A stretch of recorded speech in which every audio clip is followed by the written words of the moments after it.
Բարև ձեզ բարեկամներ, Փակ TV-ն նորից եթերում է և ողջունում ենք բոլոր նրանց, ովքեր այսօր էլ մեզ հետ են։ Մենք ավանդույթը չենք խախտել և մեր այս հաղորդման ժամանակ փորձելու ենք հերթական ուղիղ կապը հաստատել Մոսկվայի հետ, որտեղ մեր զրուցակիցն է լինելու համահայկական ճակատ շարժման առաջնորդ Հայաստանի Հանրապետության Պաշտպանության նախկին նախարար գեներալ-մայոր Արշակ Կարապետյանը։ Բարև ձեզ, պարոն գեներալ։ Բարև ձեզ, պարոն Ղուշյան, բարև ձեզ։ Տեսեք, նատոականներին հրավիրում են Հայաստան մասնակցելու դիմակայունություն խորագրով համաժողովին։ Այսօր ինչի առջև է կանգնած մեր երկիրը և ինչ դիմակայունության մասին է խոսքը, որը կարող է նատոականների օգնությամբ լուծում տալ այն բոլոր անվտանգային հարցերին, ինչի առջև մենք այսօր իրականում կանգնած ենք։ Պարոն Ղուշյան, ես միշտ իմ ելույթների ժամանակ ասել եմ, եթե մենք համարում ենք մեզ անկախ երկիր, մենք անպայման պետք է տանք բոլոր քայլերին թե մեր հարևանների, թե աշխարհի ուրիշ ներկայացուցիչների, թե նման կազմակերպությունների իրենց բոլոր քայլերին պետք է տանք մի հարց. ինչի համար են իրենք դա անում։ ՆԱՏՕ-ն մեր տարածաշրջանում ունի մի գերխնդիր։ Դա Բաքու-Ջեյխան նավթամուղի պաշտպանությունն է։ Ուրիշ ոչինչ իրենց այդ տարածաշրջանում չի հետաքրքրում։ Երբ որ մեզ պահում էինք, որ օրինակ Արցախի հարցով ասում էինք Արցախը մերն է եւ այլ, իրենք հասկանում էին, որ մեր կողմից կա սպառնալիք նավթամուղի ուղղությամբ։ Եվ երբ որ մեր իշխանությունը հայտարարեց 20 թվականին, եթե չեմ սխալվում, հուլիս թե օգոստոս ամսին, որ եթե սկսի պատերազմ, մենք այդ նավթամուղին չենք հարվածելու, անմիջապես սկսեց պատերազմ, որտեղ բոլոր երկրները, որոնք ասենք գումար էին ներդրել այդ նավթամուղի մեջ, ուղղակի թույլ տվեցին Ադրբեջանին, ստացան գառանտիա մեր իշխանությունից եւ ադրբեջանցիները հարձակվեցին Հայաստանի վրա։ Միշտ այդ նավթամուղն է հետաքրություն առաջացրել ՆԱՏՕ-ին։ Իրենք միայն ու միայն դրա համար են գալի։ Իրենք գալիս են տեսնեն մենք էլի կարանք վտանգ սպառնանք, թե չէ։ Դրա համար եկան մեր իշխանություններին, այսպես ասեմ, կուտ տվեցին 2008 թվականին, եկեք, մի քիչ ավելի շուտ, եկեք քաղաքացիական վերահսկողություն մտցնենք բանակում, հիշում եք այդ բանը, քաղաքացիական վերահսկողություն բանանենք, ի վերջո այսօրվա դրությամբ պաշտպանության նախարարության ղեկավարությունը 99%-ով քաղաքացիականներ են, ինչ եղավ, բանակը թուլացավ, բանակում մոտիվացիա, ծառայության մոտիվացիան թուլացավ, հասկանում եք, փաստացի ստացվում է այդպես, որ զինվորականը զենց աճելով, փոխնախարար չի կարա դառնալ։ Միտքս հասկանում եք, չէ՞։ Այս մոտիվացիան գնաց, քաղաքացիականները գործից անտեղյակ, դրա համար էլ վիճակը մեր դարավեն, ինչ որ մենք 20 թվականին ստացանք։ Հիմա ավելի բետար է։ Ու ամենամեծ նորությունը, որ բերել է ՆԱՏՕ-ն հայկական բանակ, դա ամեն իշխանության օր համազգեստ փոխելն է։ Հələ մի հատ ուշադիր նայեք, մեր մոտ փոխվել է իշխանությունը, փոխվել է համազգեստը։ 30 տարուց ավել։ Ուրիշ ոչ մի բան բանակում ոչ մի բան չի արվել։ Ի տարբերություն ադրբեջանական բանակում։ ՆԱՏՕ-ն գալիս է Հայաստան ունենալով մեկ խնդիր։ Վերահսկել սեփական հետաքրքրությունները մեր տարածաշրջանում։ ուրիշ ոչ մի խնդիր ՆԱՏՕ-ն մեր տարածաշրջանում չունի եւ հայանպաստ ոչ մի ծրագիր չունի։ Պարոն գեներալ, ծառայության ժամկետը կրճատվեց։ Ազգային ժողովում ընդունվեց օրենքը, համաձայն որի այսուհետ մարդիկ ծառայելու են ժամկետայինները 1.5 տարի։ Պաշտպանության նախարարը հայտարարեց, որ դա արել են այն պատճառով, որ բանակը սարքելու են ավելի պրոֆեսիոնալ եւ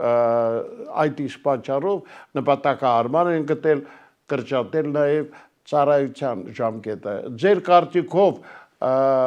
որքանով է սա նպատակահարմար։ Գերմանիայի նման պետությունը ուզում է վերադարձնի ժամկետային ծառայությունը, տեսել եք։ Իրանք 2000, եթե չեմ սխալվում, 6 թվականին անցան այդպես կոչված պրոֆեսիոնալ բանակի։ Եվ երիտասարդությունը դադարեց ծառայել։ Հիմա Գերմանիան ուզում է վերադարձնի ժամկետային ծառայությունը։ Ինչի համար, որտեղ հասկանում է, որ ինչքան էլ պրոֆեսիոնալ լինի բանակը, միևնույն է եւ ինչքան էլ զարգացած լինի, միևնույն է զորակոչը պետք է։ Եվ ստանում է մեծ դիմադրություն։ Այն աստիճանի, որ կարա իշխանությունները անդադար փոխվի, բայց երիտասարդությունը չի ուզում գնա ծառայի։ Որտեղ էլ արդեն սովոր չեն ծառայեն։ Իսկ պրոֆեսիոնալ բանակը դա պայմանագրային, այսպես ասած, բանակը դա մեծ խնդիր է, որտեղ պրոֆեսիոնալ բանակ կարա լինի եւ այդ թվում, երբ որ այդ բանակում կա ժամկետային զինծառայող։ Իրանք օգտագործում են պրոֆեսիոնալը խառնելով պայմանագրայինների հետ։ Ասում կապ չունի, ինչա սովետական բանակը պրոֆեսիոնալ բանակ չէր, սա աշխարհը սովետական բանայից ծովային եմ եղել, մեր նավը որ միտեղ գնում էր, այդ երկրի չոքերը դողում էին։ Շատ հեշտ է դադարեցնել նույնիսկ ժամկետային զինծառայությունը։ Բայց հետո չեն կարելի մեր երկիրը պաշտպանենք, որտեվ չի լինելու ոչ այդ քանակի անձնակազմ։ Ինչ անագրում պայմանագրային զինծառայողը։ Պայմանագրային զինծառայողը առաջին հերթին իր հետ բերում է ոչ միայն ծառայություն, այլ իր սոցիալական խնդիրները, որը զինված ուժերը պարտավոր են լուծել։ Ու իր սոցիալական խնդիրները չի տարբերվում սպայի խնդիրներից։ Ու հետո մի բան էլ ասեմ, այսօր թող մի հատ վերցնեն մեր բանակը ու մի հատ զեկուցեն, ինչքան պայմանագրային հաստիկներ կա, որ թափուր է։ Քանի տոկոս է կազմում։ Իմ տեղեկություններով շատ մեծ է։ Դրա համար չեն կարալու համալրեն առաջին հերթին։ Երկրորդը, այդ բանակը չի լինելու մարտունակ։ Երրորդը, մեր ժողովուրդը պատրաստ չի լինելու զենքը ձեռքը վերցնի եւ պաշտպանի իր հայրենիքը։ Ոնց այսօր Գերմանիայում է։ Չեն ուզում, երիտասարդություն չի ուզում պաշտպանի իր հայրենիքը։ Չի ուզում։ Ու սա մեծ խնդիր է։ Մեծ խնդիր է, հասկանում եք։ Ադրբեջանցիներն չի մեր հետ պատերազմը սկսեցին 30 տարի հետո։ Որտեւ ադրբեջանական բանակում անցկացրեցին ռեֆորմներ։ Մանկապարտեզից սկսեցին դաստիարակել երեխաներին, որ մեր հայերից դեմ ստեղծեն մոտիվացիա գնալ կռվել եւ զոհվել։ Ու 30 տարվա ընթացքում իրենք կարողացան ստեղծեն մի սերունդ։ Բացի դրանից, այդ 30 տարվա ընթացքում իրենք կարողացան հրաժարվել այն մարդկանցից, որ հայերից պարտություն էին տեսել։ Ու եկավ այն պահը, որ այդ 30 տարում աճեցված այդ տղաները, որոնք չէին մեծացել հայերի հետ, չէին ճանաչում հայերին, որոնք հայերին իրենց ամենամեծ թշնամին էին համարում, համալրվեցին բանակը։ Եվ Մենք թույլ տվեցինք, որ այդ նավթամուղը անցնի Բաքու Ջեյխան։ Այդ փողերով իրենք նավթի փողերով հարստացան, գնացին զենք եւ ինչ եղավ, այդ զենքով եւ այդ երիտասարդներով իրենք մտան պատերազմ։ Չասեմ մենք ինչ արինք։ Այդ տեսեք ինչ ա, հիմել այդ նավթը, որի շնորհիվ հայերին կոտորել են, հիմել այդ նավթը առնում ենք Ադրբեջանին։ Տեսեք մոտեցումը որն է, որտեղ մենք բոլորս գիտենք, որ նավթի ով որ մտնում են շուկա իր նավթով, իր գազով, ինքը այդ շուկայում դառնում է թելադրող։ Որտեղ այդ նավթից է կախված եւ հացի գինը եւ տրանսպորտի գինը, բոլոր համարյա սոցիալական հարցերը։ Բայց մենք մեր հակառակորդին թողում ենք մեր շուկա, պատկերացնում ենք մենակ նրա համար, որ Ռուսաստանից նավթ ու գազ չբերենք։ Պատկերացեք ինչ է առաջացնում սա։ Եվ ես ձեզ ասեմ, եթե հանկարծ Նիկոլ Փաշինյանին հաջողվի 26 թվականի ընտրություններին նորից վերարտադրվի, ապա Հայաստանի տարածքից դուրս են գալու բոլոր ռուսական զորքերն ու ուժերը։ Առանց Նիկոլ Փաշինյանի պահանջի։ Էդ էլ ասեմ։ Թողելու են դուրս գան։ Ինչ ա լինելու Հայաստանի հետ։ Եթե մենք եղել ենք Թուրքիայի քաղաքացի մեզ դրեն մորթել են մեր պապերին։ Հասկանում եք։ Ուր մնաց մեզ թողեն ըտե մենք անկախ երկիր մնանք։ Այս այա ամբողջ վտանգը սա է։ Պարոն գեներալ, վերջերս Պաշտպանության նախարարի խոսնակը քննադատական խոսքեր ուղղեց Փակ TV-ի ռազմական վերլուծաբան Նարա Գևորգյանի հասցեին, ասելով, որ բանակից խոսում են մարդիկ, որոնք ձախողված են եղել իրենց ծառայության տարիներին։ Արդյոք կարելի է ձախողված համարել Նարա Գևորգյանին, ով Պայստազորի փոխգնդապետ է, 28 տարի ծառայել է հայկական բանակում եւ ինչպես ասում է այդ խոսնակը, թե նա աշխատում է ցեղ շպրտել մեր բանակի երեսին։ Սա ինչ է, այսպես մեղադրանք են ներկայացնում գուցե այն պատճառով, որ Նարա Գևորգյանը այսպես պրոֆեսիոնալ բարձր մակարդակով կարողանում է վերհանել բոլոր այն բացթողումներն ու սխալները, որ այսօր ցավոք կան մեր բանակում։ Այս մասին ինչ կասեք։ Նարա Գևորգյանը ունի փոխգնդապետի կոչում եւ մեր այդ փոխգնդապետը ծառայել է ոչ թե Պաշտպանության նախարարությունում, ասենց ասեմ, ինչ որ քարտուղարի է եղել մեկի ընդունարանում։ Ինքը ծառայել է Հայաստանի, երևի միակ կինն է, ես այդպեսի մենակ իրան եմ ճանաչում, որ մեր բանակում ծառայել է զորքերում եւ բոլոր փաստացի բոլոր ուղղություններով, բոլոր կորպուսներում եւ շարքականն է, այսպես ասեմ, գիտի Հավսար զգաստը ինչ է նշանակում։ Իր մասնագիտությամբ ես որպես նախկին իր ղեկավար ու ես իրավունք ունեմ գնահատական տալ։ Որպես նախկին ղեկավար, ինքը բարձր պրոֆեսիոնալ է։ Իր գործում։ Ինչ վերաբերվում է իրեն։ Ինչի այսպես հարցակում եղավ պարոն Ղուշյան մեր այդ փոխգնդապետի վրա։ Առաջինը հարցակում եղավ ոչ թե իր անձի վրա, այլ համահայկական ճակատ կուսակցության վրա։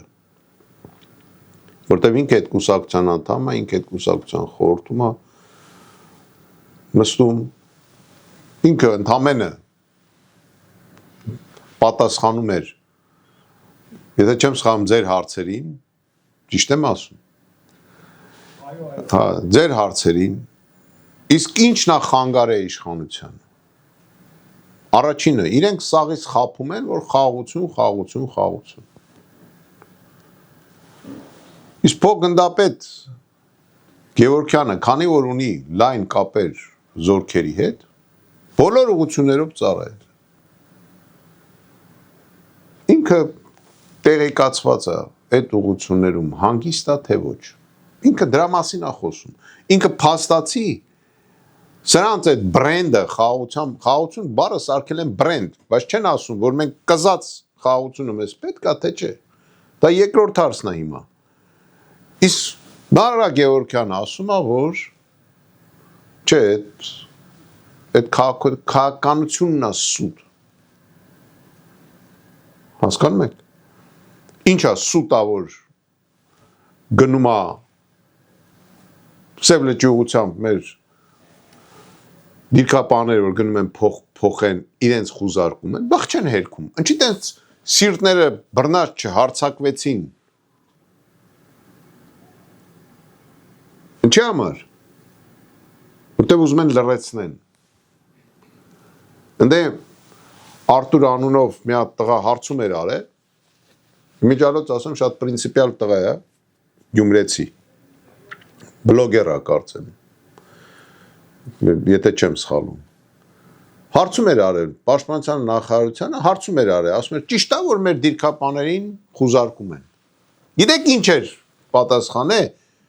Առաջի պատասխան ինչ եղել։ Թույլ տվեք մի ամիս հետո պատասխանենք։ Ինչ է ստացվում։ Ստացվում է, որ Պաշտպանության նախարարությունը տեղյակ չի, մի ամիս պետք է որ գնա ուսումնասիրի բանը ոնց է կատարվում, որ նոր պատասխանի։ Հետաքրքիր է, չէ։ Ես չգիտեմ, ես եղել եմ հետախուղության պետ, եղել եմ գլխավոր շտաբ պետի առաջի տեղակալ, եղել եմ պաշտպանության նախարար, ինձ ամեն առավոտ զեկուցում էին իրադրությունը սահմանում։ Ստացվում է, որ մեկ ամիս պետք է դրա համար, հետո էլ պատասխան է գալիս,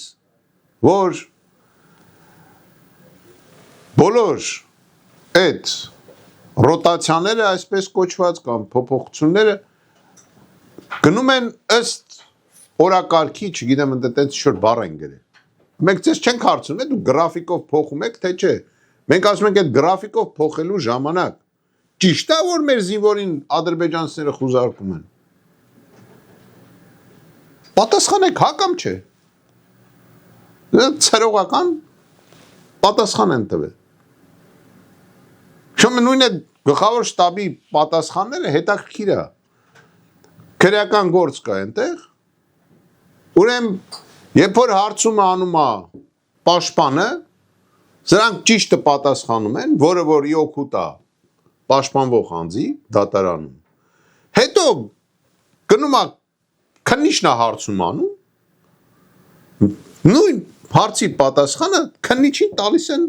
հակասող իրենց պատասխանին, որը որ պատկերացնում եք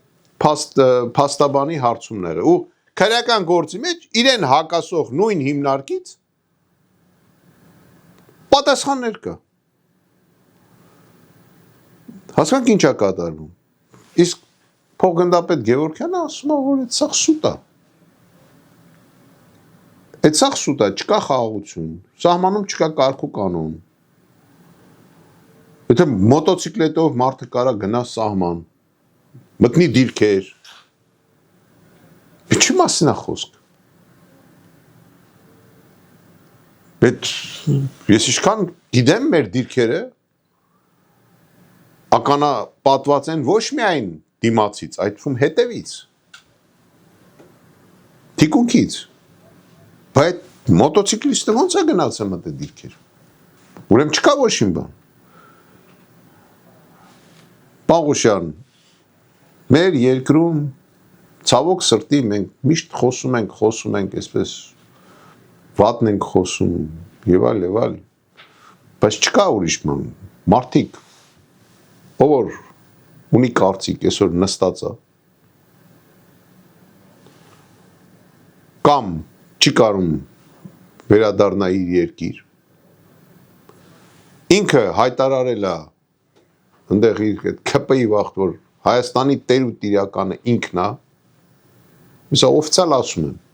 թող հելնի հերքի, թող ասի ես դες բան չեմ ասել։ Ասել է հել է մարդը ասել է, այս երկրի տեր ու տիրականը ես եմ։ Ստե եկել է այս մի քանի օր առաջ հետա գնաց է հայտարարել է, որ ինքը չգիտեմ այնտեղ եկել է ստե հարցալուց է, որ հեսա Կարապետյան Արշակին բերելու են բան անեն, ես իրա ձերքում եմ լինելու, այդ մարդը